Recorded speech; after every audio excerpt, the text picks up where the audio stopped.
طاهر تمريره جميله لعند الحضريوي شنو غادي يعمل؟ الحضريوي تخرجها ممتازه ديال الحضريوي، فرصه هدف جميل ديال الغريسي يسجل عمليه جميله جدا. هدف جميل ديال الغريسي تيتسجل في الدقيقه الخامسه.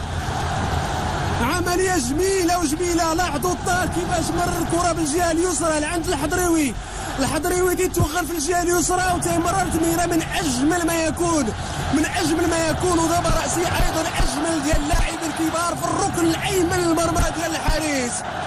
هدف جميل ديال اللاعب الغريسي اللي غادي يشاهدوه مره اخرى. لاحظوا كيفاش مشى الحضريوي بعد التمريره ديال الطاهر، تمريره جميله وكيفاش تينزل عليها. هذا هو السماتش ديال الكره في الركن الايسر الايمن ديال المرمى، بحيث انه كما قلت هذا سماتش ديال الكره، ضرب الكره في الركن اللي بغا له تمشي. انما الكره المقابله هدف اخر، بحثنا على الهدف ديال التفوق، انما خص الهدف ديال الفوز.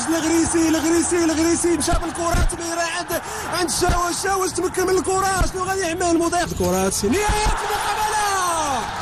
نهاية المقابلة وتأهل المنتخب الوطني لكأس العالم.